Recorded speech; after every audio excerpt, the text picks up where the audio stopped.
antisocial network. Yeah. Mask up, stay 6 feet apart. Yeah, right. All right.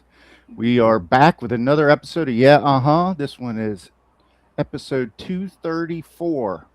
So we're getting 250,000 is right there in our grasp. I think we're going to reach it by the end of this month because we're booked up. We're booked to the hilt this month. Well, 250 episodes. Would that be 250,000? 250,000. 250,000. Okay.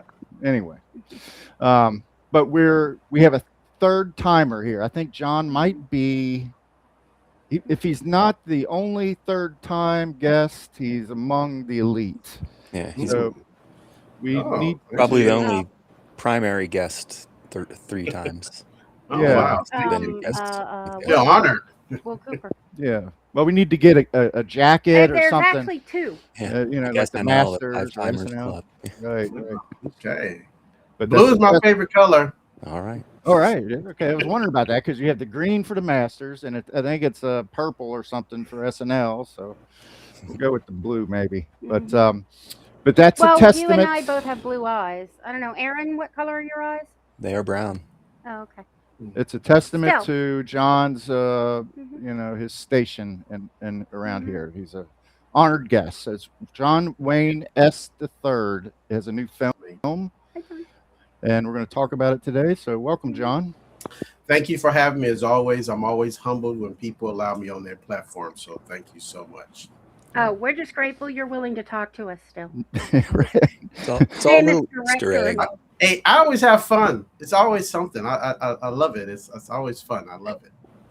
We Easter egg at the end of Hard Holiday. So you're moonlighting as a unemployment supervisor or something. Yeah. You know what? A lot of people saw that. That is the weirdest thing in the world. People pointing that out. I was like, wow, people actually looked and saw that. Hey, we pay attention. Yeah, I saw the S and the 3 and I saw the signature first.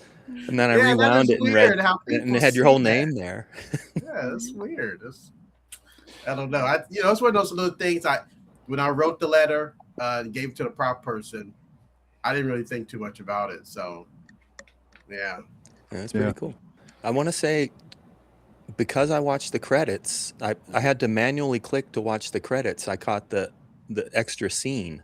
Oh, did you? Tubi was going to send me on to something else. So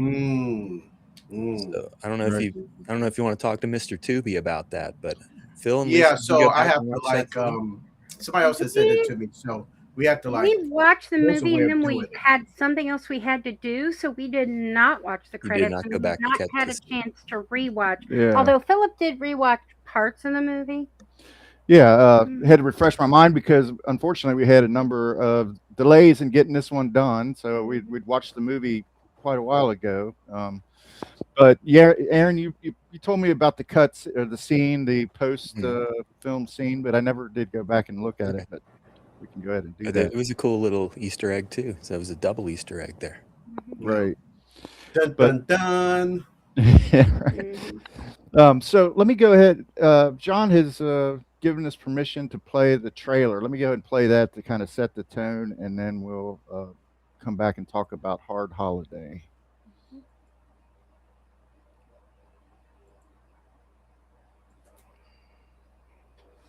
Wow. How'd you lose your job a month before Christmas? Hearts gone cold, footsteps swallowed by the snow.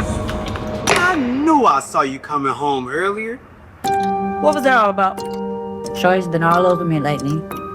Predators can smell low self-esteem and desperation a mile away. I'm an investigator with the Department of Child Protective Services.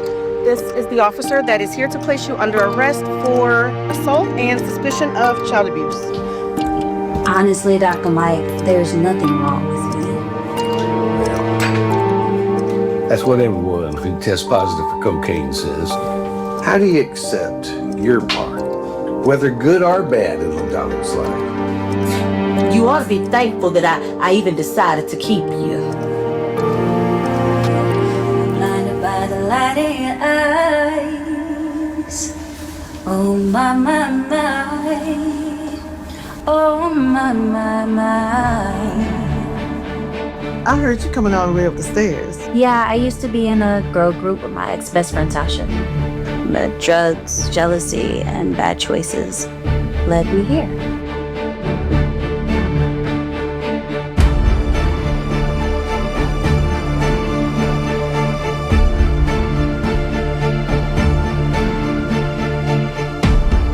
You need to focus on what you need to do to move your life forward. Don't disturb that man's peace with your confusion.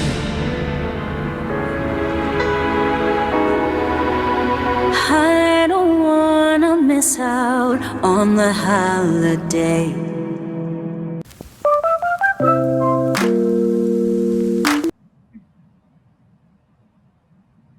Cool. All right. So There you my are. last job for about 9 months was at the Hallmark Channel. And I really didn't have quite the idea of how Christmas focused all of their content seems to be. But this seems to slot perfectly into their lineup. Mm-hmm. You talking about Hallmark and Christmas movies? Yeah, yeah. Oh yeah, that's their benchmark. I mean, that is how That's their they thing. really Yeah. stay afloat as Christmas movies. Right. Right. I remember back when I had cable many moons ago, I would go past the Hallmark Channel and it might be July and then be a Christmas Oh movie yeah, they do playing. the big Christmas in July. Well, especially in as July. Yeah, they have a big Christmas in July thing. advertisement. Yeah. Well, yeah. Okay. So that's like 2 whole months of the year minimum. Yeah. And Yeah. really, from Thanksgiving to New Year's, it's pretty much Christmas style movies, And then reruns of Dr. Quinn, Medicine Woman, I think. among other things. Right, Yes. And Oh, Lonesome Dove too. Yeah. Right. Some Yeah, dove. and It's like and once a week. It's what's it called? multi-day event. I don't know. Oh, Highway to Heaven. Highway to Heaven. I Yeah. would be. That's Yeah, I the wouldn't Michael be Landon surprised thing. if that's on there. Yes. I haven't seen that for a while. Yeah, Michael Landon and then Roma Downey.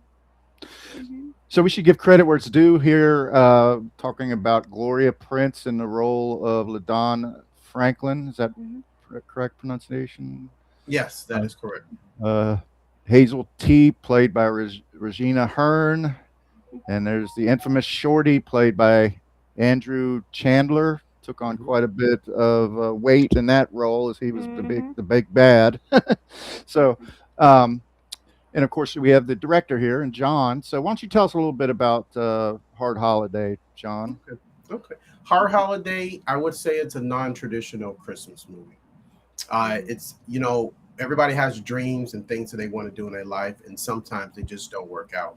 That doesn't mean you stop living. That doesn't mean if you fade away into reality, you still go on with your life.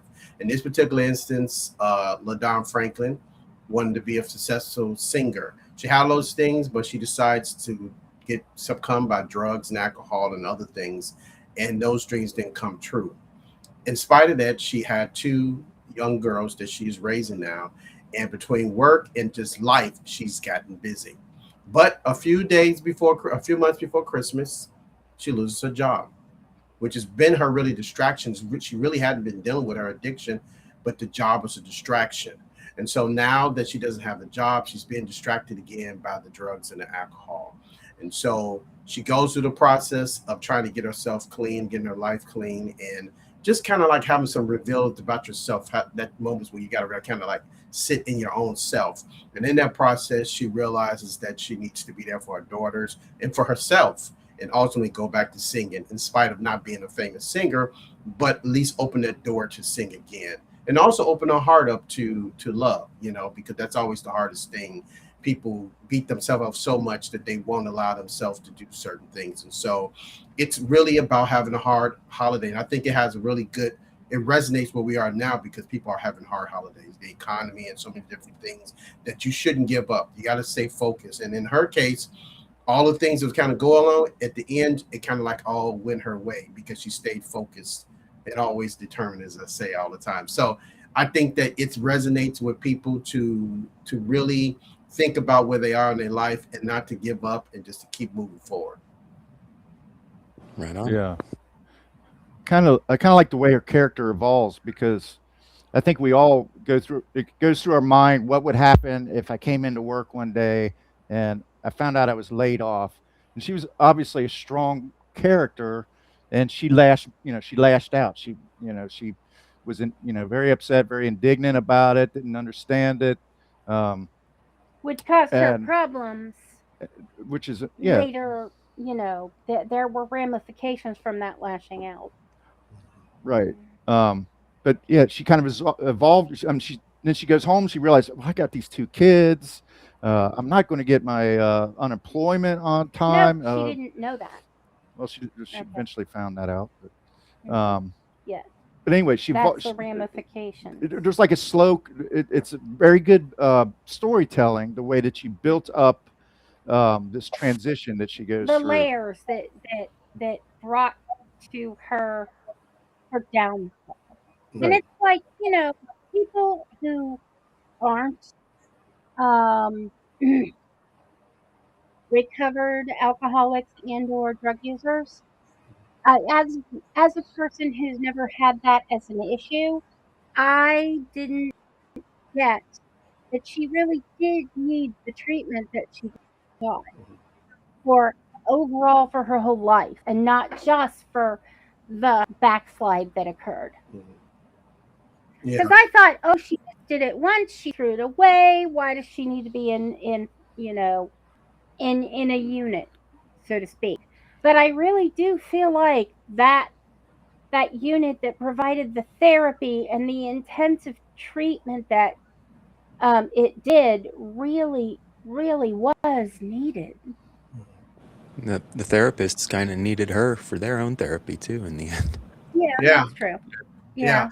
Making everybody accountable, because while you're so, trying to help other people, sometimes your own life kind of gets in shambles. And so we all need to be accountable to each other, which allows you to be accountable for other people, So you're definitely right. I think that a lot of with her, especially when they go to talk to the therapist and they kind of talk her backstory, what happened before, it kind of puts in perspective. So you're right, Lisa. It wasn't just like, oh, she had a relapse. It's like, oh, you got some problems that you are hiding behind that you really need to sit down and think about. Mm-hmm.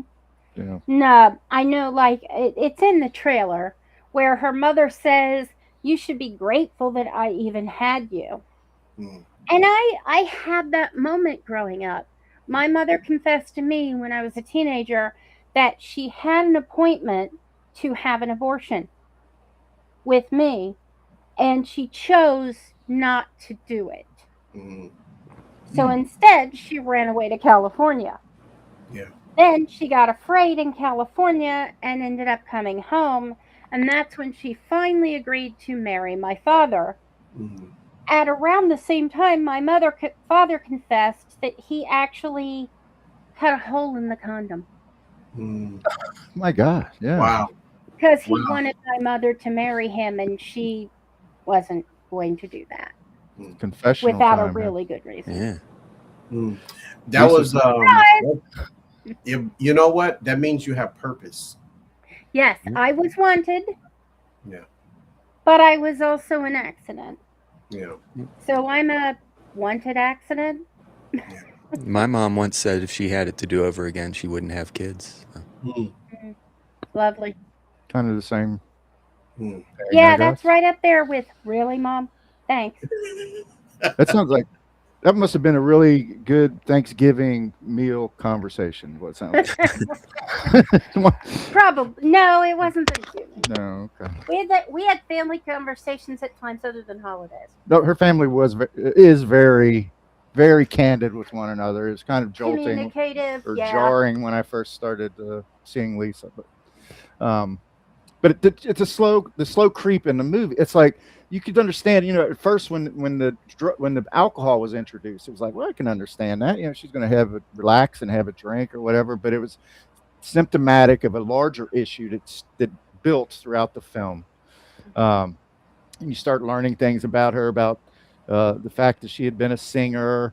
And these guys are just hanging around in front of her house. I was like, that would drive me insane to have these guys out in my driveway playing craps every time you go out to take out the trash or something. Playing craps, they're selling drugs in front of her house. Selling. Well, yeah, selling but they drugs. were also they were selling drugs, but they were also just hanging out, Yeah. playing craps, harassing people that Yeah, they were walked up the street. They were kind of Jay and Silent bobbing it. Yeah. And why Yeah. were they hanging in front of her house? The reason why is because their boss had the hots for her. Why wasn't he directly in front of his mother's house, which was right there, instead of in front of her house? Because he wanted some. That's right. You are absolutely correct. I think a lot of times with things like that in life, they're on our face, but we're distracted by a whole bunch of other things. It's almost kind of sitting right outside of our purview. It's like, okay, I see it there, but I'm focused on some other stuff and I ignore it. And then once, whatever the main thing that's distracting you, now you see it, and it's like now you have to respond to it, you know. And I think that his character, you're right, he wanted to get with her. They got together back in the day, but she was on the underfloor of drugs. She was trying to, it's like a constant reminder every time you go outside, every time you drive away, it's like this other life that you just can't get away from. And until you deal with it directly, it's going to constantly be there. So it's like constantly in her face all the time. And then now her daughters see it. It's like, how do I keep this from my kids and from myself? It's almost impossible until you deal with it. Shorty was pretty creepy toward the daughters too. You ladies are looking lovely today, or something like that. I'm like, geez. They're like, What is it? The thing with the daughters. What was it? She darn it. Okay, Aaron distracted me with the shorty got creepy towards the daughters. Spraying them with water. He wouldn't let them look out the window. Oh yeah. Oh yeah. She wouldn't let them look out the window. As far as the spraying them with water thing, my mother did buckets. Buckets. I mean, she did dice I was bucket born challenge. in 1968, or I mean 66. Who washed all the sheets and stuff? Well, my mother. Every day. She was a stay-at-home mom. Not every day, but like my older brother had a lot of trouble waking up. And I mean, you know, she graduated to a bucket from a cup. It wasn't a big bucket. It was like a 5-gallon bucket. But it was like I guess maybe it was more like a half-gallon, like a mop bucket. like a kind of smaller than that. More of a like the Tupperware thing that we all had for cake mix. Okay. You mean to wake you up in the morning? To wake Brad up in the morning, yes. My God, that would send me into cardiac arrest or something. I'm like, I think that happened. I remember the old party house on Madison. Yeah. I think that happened to me one time there, and I almost had a heart attack then when that dude. Yeah. Somebody do my older brother was famous. Yeah. It was a hangout. It was like Aaron and our friend Ken and Mooney had an apartment. It was like a hangout spot. Our senior year of high school. Yeah, it was just like a party house. And I was over there one weekend, and I passed out or just slept there in a chair or something. And the dude thought it'd be funny just to pour a big cup of water on me while I was asleep. Well, you guys were doing the ice bucket challenge before it was the ice bucket. Yeah. Right. I don't think she graduated to actual ice water. She would have. Don't get me wrong.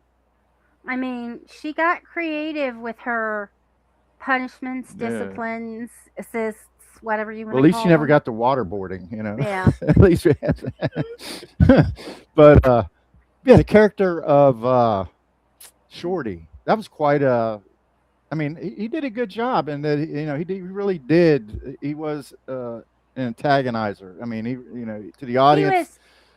He carried off caring but menacing into one package, and I thought that was a really good job. And it got to the point where you didn't think he would be mean to her, but then he pulled all that crap, reporting her for assault and having her, calling CPS on her. I guess that was in the trailer. And it could only have been him. Yeah. No, it wasn't in the trailer. Spoiler alert. It was. But he gets a lot of that, like that character acting from when he was in Ebony Hustle. It's kind of the same type of character of coming across to everybody else as being really nice, but then when you really get to the nuts and bolts of who he was, it was like very controlling and I'm, you're going to do what I need for you to do. So it's all manipulation. I'm manipulating you to go and do certain things in hopes that you're going to want to do the things that I want you to do. Because in his mind, they had already done these things already. So there's no reason why they can't do it again. And so she's like, I can't do that because I did it under the influence, but now I'm not. So I don't want to do that. And he just couldn't let that go. He just knew that, she liked it because she liked me. And he's like, no, it was the drugs. And he couldn't accept that. Right. Like he willingly and he crossed that line. And, you have a woman and a mother with children who's struggling and you're sympathetic towards her. So he really, that was powerful. He really was villainous in this movie. And I mean, for me, it's not so much that she couldn't be with Shorty because he was a drug dealer, but more like because she was more likely to end up in the drugs influence. Because when you come right down to it, he doesn't believe he can get a woman without the drugs. Yeah. When you come right down to it, that man doesn't think he can do better than a drugged out hoe. Yeah. Yeah, that's true. And that was Andrew Chandler. And he needs to get better before he can add a decent woman. Like he thinks he wants this decent woman, but then he corrupts her. Yeah. To make her worthy or to make himself worthy of her. Yeah. There's a lot of that around. There's a lot of those type of relationships where people are really manipulated in relationships. And people, the thing I always think about relationships, the reason why a lot of times people I feel stay in bad relationships is because nobody wants to believe that they made a mistake of their judgment. And so they're like, no, they're going to get better. They're going to change because I couldn't have possibly made this bad choice. That's impossible. And so they stay into it, and so in his mind is that, well, she liked me. So I know I just need to say the magic word and she's going to be right. We're going to be right back to where we was, Sadly, the magic word was cocaine. Yeah. And if she hadn't got, something wouldn't happen and keep her from deciding she didn't want to do it anymore. Eventually it may have gotten back to what it was before. Exactly. Which was where she really did need that intervention almost immediately. Yeah. Well, it was Dr. Mike. I liked his character. Is the actor kind of like that, or is that just good writing? Brad Roberts is pretty mellow. The one thing I try to, especially when it comes to actors, and especially when it came for Andrew playing Shorty, is that I want you to know, me and my writer partner, we wrote we wrote these words, and we want you to actually say them. But I want you to be in the moment, in the spirit of what it is. Take your time, deliver like normally have a conversation, but also not so much focus on the words, but the moment that we're in. And I think with Brad is a pretty mellow type guy, and he was able to embody that character by really just kind of like being so. His personality really came out because it was his idea to wear the Santa Claus shirt and everything. That's really more of his personality, and it worked because I think something you said before, we had talked before, Lisa, you was like saying that when people go through addiction and things of that sort, recovery, they meet quack doctors and stuff like that, and so it kind of really worked. His personality kind of worked out into that to make him kind of like this guy. He's telling you all this stuff, but you got all this Christmas stuff and this nautical stuff. Like, well, what is? It's too much. What's going on? Santa the sailor. Yeah, Santa the sailor man. So all that stuff kind of like goes. So his personality is pretty laid back, but I think his personality came out with the T-shirt, the Santa shirt. Now, when you have a character in mind, do you feel you cast to that personality or to the actor? Sometimes it depends. A lot of times I try to find people, first of all, with actors, I try to find people who I can work with, people who are going to be open to just the process of what we're trying to do. And then I try to find people who I try to give them, I look back in their body of work and I try to find things that they have not done before. And then I talk to them, and that's like, after talking to them, just having a regular conversation, I try to figure out, okay, I think that they can do this. And a lot of time actors I'll get, they be like, I've never done anything like this, but I'm talking to you. I feel like you have things to draw from. So I don't want people just to kind of play the same stereotypical characters they play all the time. I try to find something in them, and I feel like, okay, I think that you could do this. It's like when I did Red All Over, when I went to Atlanta and talked to Victor Love. And Victor had done all these big movies and he had done all these other stuff. And then when I told him about the character, he's like, I don't have anything that in my, I've never played, an alcoholic with a family. I've never done that. But I'm talking, listening to his stories about his life and everything. I was like, you can do this. You definitely can do this. So it's really about trying to find stuff that stretches people a little bit to make you want to make the role exciting. You want to make them want to do the role, and they feel like it's some kind of personal growth with them. So to answer your question, a lot of that is who Brad is as a person, but I think it's a lot to stretching him to who he outside of what he normally is. Mm-hmm. So it Now, sounds like you're taking kind of a proactive approach to casting. So I mean, you don't just you kind of reach out, you kind of look at the work that the person has done. So it's not just like an open casting call, right? I mean, no, I don't do open cast calls. I actually go out and pick people. What I find with open cast calls for me, I just kind of like, first of all, people don't read. So if you tell them I need an old guy that's 5'7", who has a beard, they all come clean shaven. So they don't, so doing open call, you just go through so many people. I have done it in the past, and traditionally, I just usually don't get. So I usually just go and look for people, either people I know, or maybe through a casting director, or just I just go through the database and just kind of look at people and say, hey, I think you could do this. Are you interested? We have a conversation there, because I feel like that's kind of more personable, and I'm just not just like grabbing at everything. It's kind of like, I'm coming to you. I think that you could do this. Yeah. Because I'm guessing the cattle call version of casting is hard on not just the people that are being cast, but also the castors. Yeah, well, got to be it's pretty a overwhelming. process. It's a process. So they have to do a tape reading. So I send them, the script and say, hey, do this scene. And so it's their interpretation. I had this one character, he played a father, and in the scene, he was like drinking a beer. And when you go to casting, you don't drink beer or anything like that.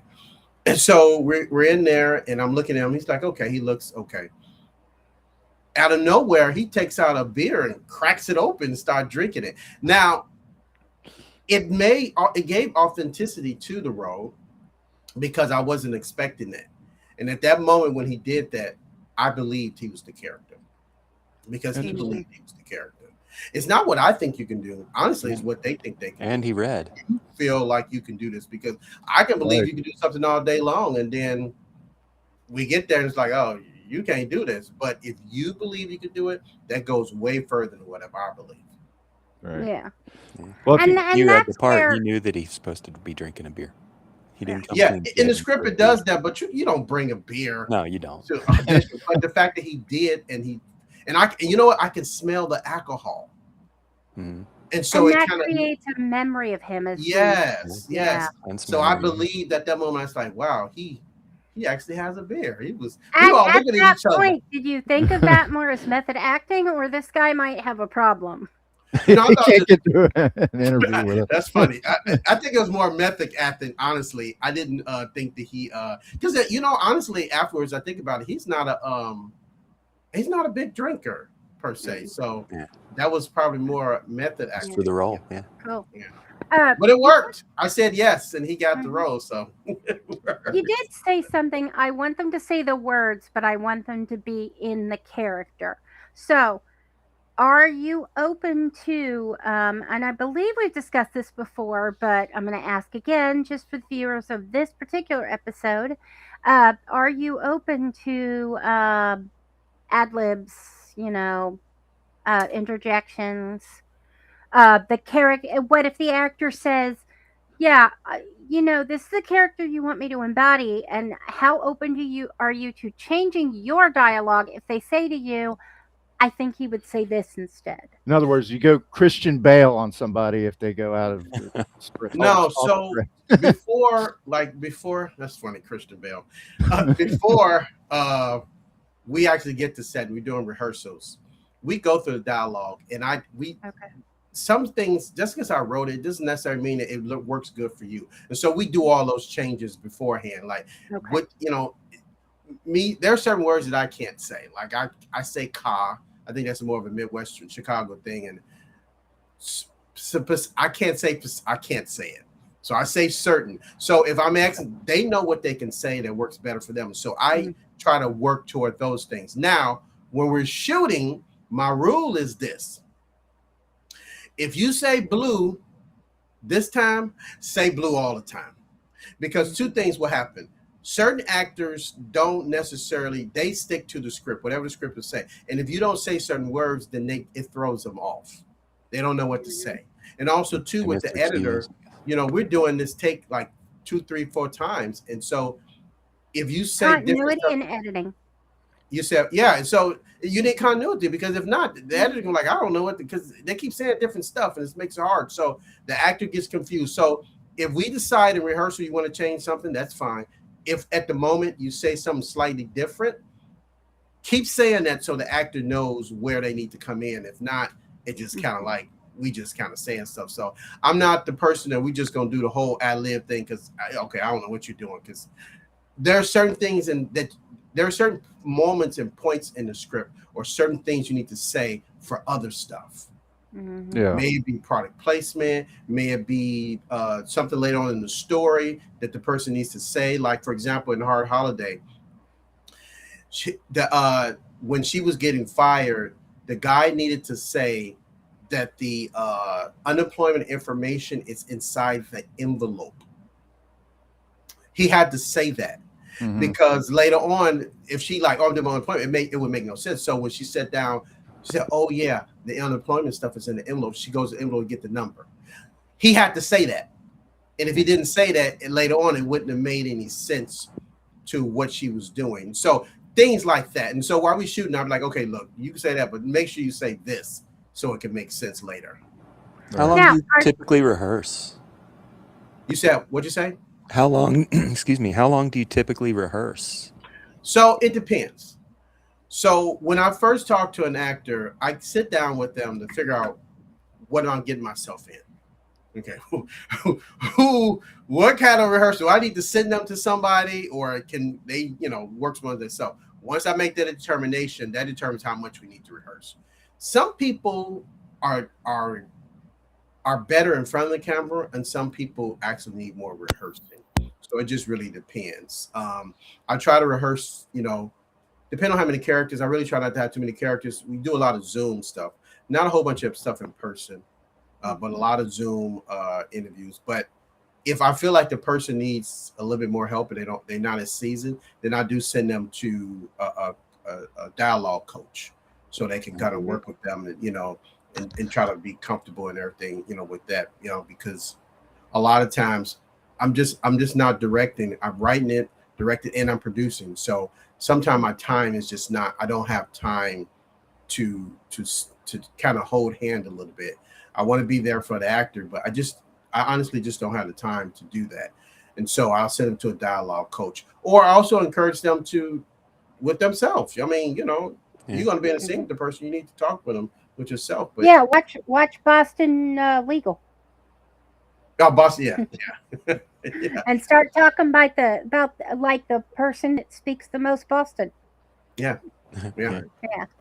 How far in advance do you cast versus shoot? Number one, and number two, do you rehearse, or do you do like a movie read through, or do you do a scene read throughs? So I have a couple of movies coming out, and I'm probably a year out already. So I've got stuff that's already been shot that going to come out within next year, and so it's it's a it's a time thing. And so movies that I've done a year ago, I'm not even thinking about those movies because I'm moving on to the movies I'm doing in 2027. And so a lot of times the actors will call me and they'll be like, man, I talked to you a long time. I see you every day because we're editing this, so I see you every day. As far as rehearsals, we do at least twice read through of the script, either in person or on the Zoom. And so everybody gets on the Zoom, all the characters, all the department heads. It's a way for everybody to kind of see problems, either with actors or whatever thing, props. Everybody gets opportunity so we can go. The first time it's like everybody's stopping, like, hey, what about that shirt? Or he got to sit in that car. We do those things, and then we do a second one where they just kind of read through the script, and I can kind of see where everybody's at, and like I can see if people actually been reading, studying their script, if they're off script. The one person who will always consistently off script when we do this is Andrew Chandler, the guy who plays Shorty. He know his lines and everybody else's lines. It amazes me, like, dude, are you just doing this like 24 hours a day? He knows everybody's lines and he knows his lines. That's always encouraging, but there's certain who's that Michelle Lamb, who played Ebony. She always knows everybody's. She knows her lines to everybody. It's like she's one of those actors that if you don't say certain things, you're gonna throw off. Yeah. You gonna mess me up because you're supposed to say green and you said blue. The whole thing, and you got. Yeah, I don't know what happened. It's like she's one of those kind of like, this is what the scripts say. Some people are really like that. Some people are really like, I'm going to read exactly what the scripts say, even if I don't think it's good. I'm going to do that. And other people are going to be like, I don't really think the character would say this and this, they'll do that. So it really depends. I'm pretty open. Filmmaking is a collaborative experience. I can't just do it by myself. And I'm not making movies just for me. I'm making movies for people to look at. And so I need for people to participate in the process. I need to get your feedback. I need to see what you think about that. Now, ultimately, I'm going to make the final decision about what we say and what we don't say, but I need to at least hear what you have to say so I can make an educated guess about, okay, this works better. Right. Well, everybody on that set is to one degree or another is a creative person, and you can't suppress that. Yeah, if you really want to bring the best out of everyone, Not to mention a word here or there, as long as it's not changing the premise. Yes. Yeah, that shouldn't be. There are, I know, writers and creators who are like so married to that word. Yeah. And it's like, well, maybe we should recast the actor if he can't say that word. And it's like, the Coen brothers, you need to read it exactly as it's on the page. Yeah. My writing partner, Sess, I've been writing her for over 20 years. She traditionally doesn't come to the set because she gets bent out of shape when the actors don't say exactly. For me, it would be as long as it means the same thing. But then I have been accused of being a walking thesaurus. So, it goes back to what I said before. Just because I think somebody could do something doesn't mean to do it. And also, my philosophy when it comes to shooting, this is one of my biggest philosophies. The audience only knows what you show them. So if I show them this, even though they were supposed to say something else, as long as it doesn't take away from the story, it's okay. Nobody's going to come to me and say, like, why didn't they say blah, blah, blah? Because they don't know that. They only know what I show them. And so I try not to get so hooked up into that thing. I want you to say things that make sense to the story. But as long as it's close to where I was, I've never done anything that's exactly 100% of what I wanted to be. Every single movie, there is so many things that I wish today I'd said it did in a different way. And they just don't do that. My job is not to control everything. It's to foster the creative collaborative process. Keep it on the. Yes, like, okay, we move into our objectives. I can kind of get bogged down because I'm a writer, producer, and director. So the difference between this is the difference how I describe those things. The writer has a vision. He gets up one morning, he writes all these things down. He goes to the director and say, "Hey, do you think you could bring this vision to life?" And he says, "Yes." Then they go to a producer and they show him their package, and the producers say, "This is great, but you can't do this, and this." So they're all emotional, different things. The writer has this vision that he feels like everybody should say the words the way I put them on the paper. The director wants everybody to see the vision in the bigger light, and the producer wants to stay on schedule. He wants to make sure that we get all our days in. He wants to make sure everything runs smoothly. So And he watch has the no budget. emotional. Yeah, he watches the budget. He has no emotional connection to it. The director and the writer. And so with me being 3, to me, I think it's giving me perspective about what to push and what not push, and like have a more realistic idea of what you can shoot and what you can't do. There's certain things that I would like to do as a creative, but either budget or time. A lot of times it's just time, because I try to I write the budget, but I try not to use money to solve problems. I try to be creative about how we do dialogue. There's a project that I'm working on now, and in the script, it requires them to go to this Negro League baseball game. Cool. That sounds really great in the script, but that means that we have to get stadium. And you have to arrange a Negro League baseball game. Yeah. Yes, you have to do all that stuff. And so my suggestion was let's do this. The report is already in the story. Let them just have a front of a newspaper. I can get a newspaper created, and then they talk about the game. I'm doing the same thing. They had a Negro League baseball game. Everything happened, and we're just talking about it. He's doing his point, and the audience would not be no wiser. So that's a way of you don't have to fill up a crowd full of extras. Yeah, they gotta have period. CPI it's a lot, and so when it came to me, I said I like that scene, but that's just too much. Let's just try to find a way. But it worked. And so once it was rewritten to that particular aspect, it works better instead of having to have to do all the things. If you have the budget, then more you should do that. Cast, that's great. Extras, continuity, creating the jerseys so the fans can wear them too. Yes, that's a lot. I mean, That's wow. a lot. And so let's just have a the only way that would work, in my opinion, is for you to find a nostalgic Negro League baseball game and just take your cast to the game. But the scheduling of when that is and where it's at in the country. Guerrilla filming. Yes. Right. It seems like a niche thing. I mean, you're gonna have a tough time finding that. Yes. today. How do you find them? So I mean, it would be a lot easier to just have your guests show up to observe a I don't know, like where they redo the Civil War. Oh, reenactments. Reenactment. Yeah. Because those are scheduled. Yes. Or you could guerrilla film at a con. Well, the thing is, are you making a movie about baseball, or are you telling the story of the protagonist? Yes. What are you going to invest in most? I will tell you this much.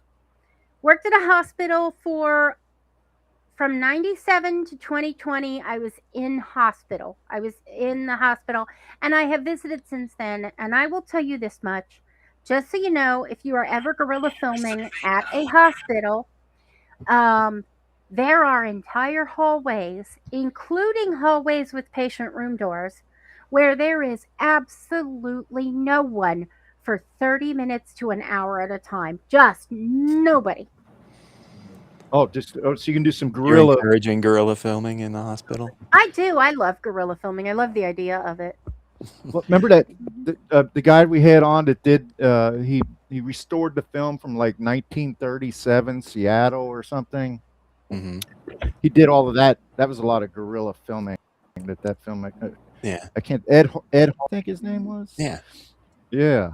That was interesting. So that you can get yourself in trouble, I guess, but you can also get some, because he was on the site of the Boeing. Boeing grounds where he was shooting scenes around airplanes and stuff like that he had no business being around. And as long as you're careful about logos, no one's going to know what hospital it is, because they're almost generic. Yeah, they're the same. I'm not a really big fan of guerrilla filmmaking, only because we do a lot of product placement and a whole bunch of other stuff, and so it makes it hard. Now, if push comes to shove, if I need to be in front of something on the public sidewalk, they can't do anything about doing that. And so if it's just push come to shove, I need them to be standing next to a gas station, then we're going to be on the public part of the gas station, and do that. They can't really say too much about that. Right. But it's harder. You know what? I'm gonna say it's not harder. I'm gonna say this. When I went from back in the day, I used to do music videos, and eventually I did commercials. And when on commercials, they spend a lot of money on unnecessary stuff. I'm really just they spend a lot. You could probably do a couple of television series with the money they spend on commercials. And when I decided to go into the store, start doing features, I felt like initially I needed all these bells and whistles. I needed all this stuff. And honestly, it wasn't until maybe like 2 or 3 pictures in I realized I didn't really need all those things. But you really don't know that in your mind when you come from a world where they're paying somebody to walk my dog, and you got this certain cup warmer and all these things. You think that you need that, and you really don't to tell a great story. So doing guerrilla filmmaking does have its advantages of getting scenes and stuff done without people actually, having to go through the process.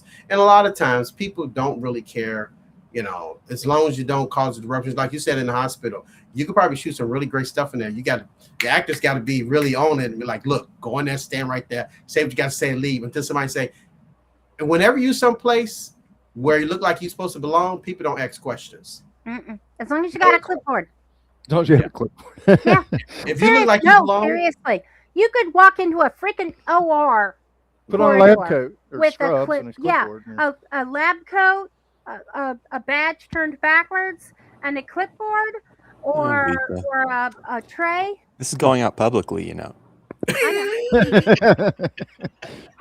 Hey, people know. The podcaster told me to do that. They do now. This information they already knew. Trust me. Yeah. Now they're turning badges backwards. Yeah. I would be curious to find out on the topic of guerrilla filmmaking. Are there very many, if any, iconic scenes in film that were actually recorded that way? you're aware of? That's an interesting question. Maybe that sounds like a Aaron question. Yeah, dig into that, Aaron. Yeah, we'll do a podcast on that. That's interesting. Yeah. All right. Let's see. I did want to talk about our Ebony Hustle and Hard Holiday set in the same universe. Yes, you picked that up. Shorty, the same character, moved from Atlanta to, same universe. Is that the same guy? Or is it simply the same a similar character? It's a similar character. The way that they're in the same universe, I don't know if you picked this up, was Miss Glenda Shaw. It's the same universe because Miss Glenda Shaw was in Ebony Hustle, and when she's talking to LaDonne and she's talking about her daughter, she's talking about what that character did to her daughter. So, in essence, it's in the same universe. Happened. Is Shorty in the same universe? Yes and no. It's the same type of character. And there's another project I'm doing that's going to probably stretch that a little bit. But there's one project about to shoot. I try to make it all in the same. I want it all to be some relation. Like if you look at, if you guys look at False Prophets, a lot of the stuff that they were looking at on TV was all movies that had already done.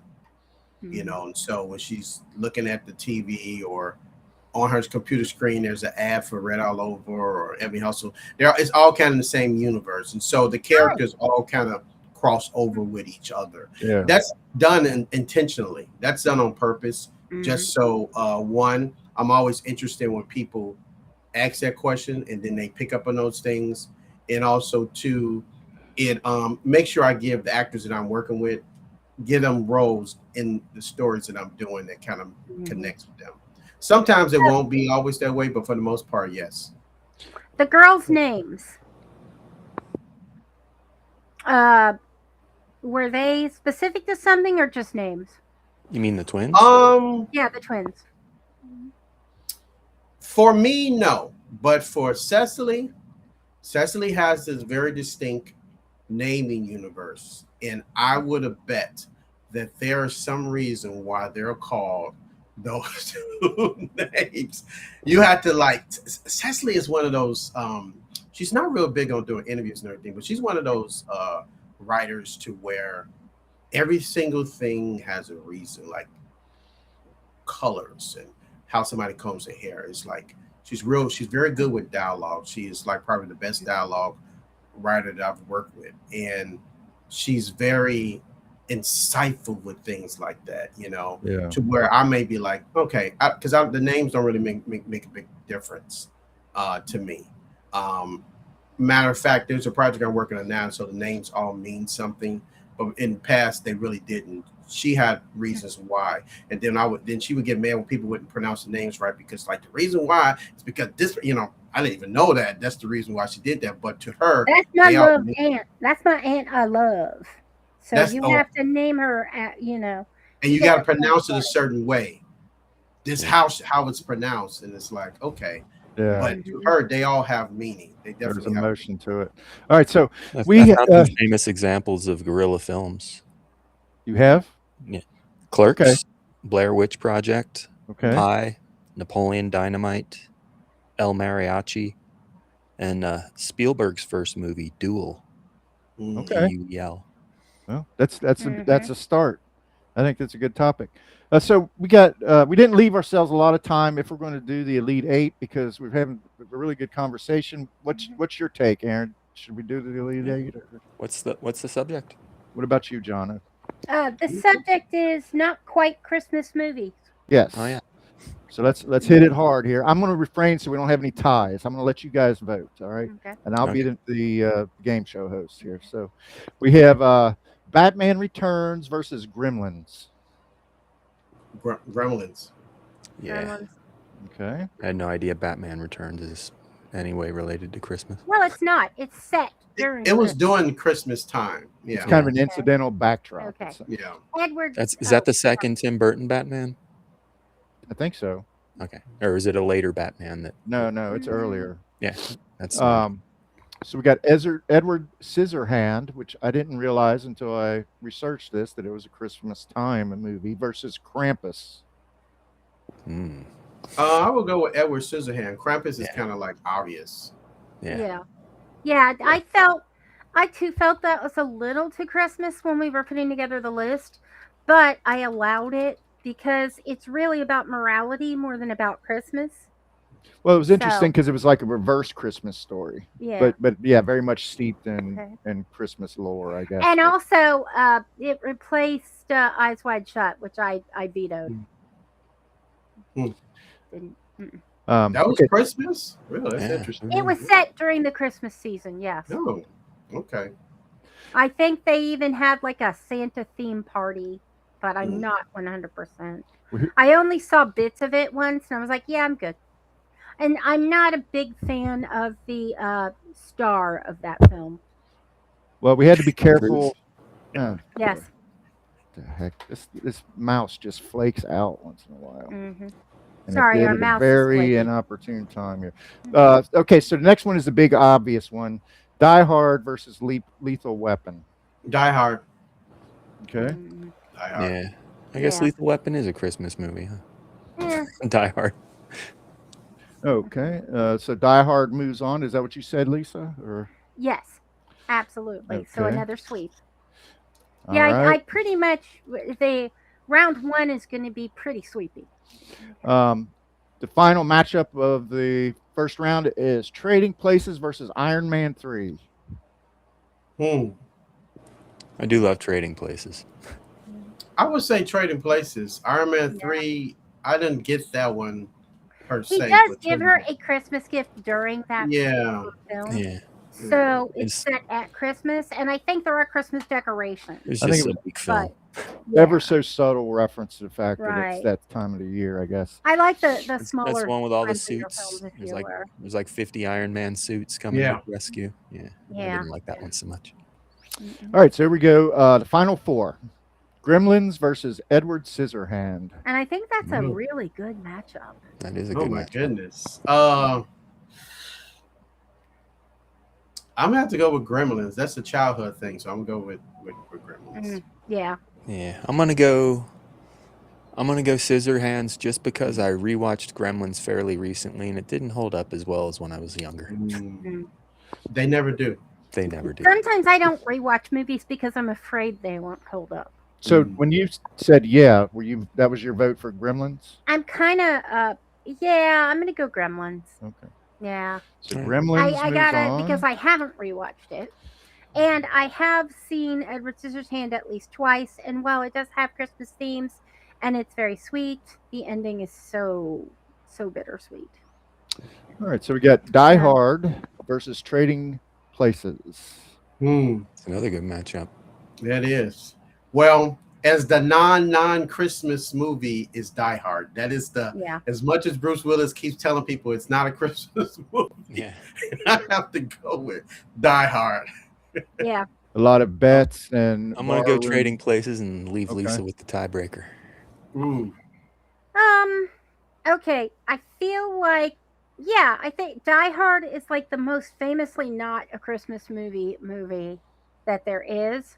Whereas Trading Places, while it's not about Christmas, it is set during Christmases. But Die Hard is literally over the Christmas holiday, as opposed to Trading Places, which encompasses a much longer frame of time. All right. And simply incorporates some Christmas. So for that reason, I am going with Die Hard. All right. All right, here we go. Our champ. This is the Super Bowl of unorthodox Christmas movies, and it is Gremlins versus Die Hard. I'm Die Hard all the way. Yeah, Die Hard. Die Hard. Yeah. All right. I think that was the odds-on favorite, and it came through with the win. Thank you, Bruce Willis. Kind of expected to see Bad Santa or something in there. Yeah, that's. I felt Bad Santa was a little too on the nose. We tried to avoid anything that had like Christmas stuff on the cover title. art or any kind of reference to. So it had to be Santa really Claus or undercover Christmas. Elf. Yeah, undercover Christmas. But I think Die Hard was going to be a strong contender under any circumstances because there's a lot of arguments. Die Hard and Trading Places to me, I think, are the two. Yeah. Is that what the final was? Gremlins were the two that were kind of because they do have more Christmas in the actual theme. I'd recommend don't rewatch Gremlins. I was just going to say I was going to look at it, but you said no. No, okay, go ahead. I mean, you might say, oh, it's not. It's how they left so many. I don't even remember what it was. Yeah, I haven't watched that since. Yeah, 15, I 16 hadn't watched it in 20 years. I tell you what it is with me. You got to feel like you get the feeling you were watching the Muppet Show or something. I mean, the CGI, this just special effects and stuff like that seem really kind of locked in time. But it is stuck in time. It's definitely that. Yeah. Well, we kind of reached the end of the episode. The movie is Hard Holiday, and the guest has been one of our favorites, John. Hard Holiday, Wayne Aaron approved. And there'll be more coming from this prolific director, and we'll be following closely. Jesus. When you watch Hard Holiday, there's a scene in the credits that Tubi tried to steer me away from, so I had to explicitly click to watch the credits in the little box. Yeah. So and we are going to that go last back scene. that. Go. I'm going to see that. Go watch the credits. We got about 30 seconds. John, do you have any website, social media that you want to? I'm pretty much all social medias. John Wayne S3 across everything, and hopefully one day, if I get so much famous, Aaron will do me a Wikipedia page, and then we can all everybody know where I'm at. Get you hooked up. Yeah. All right.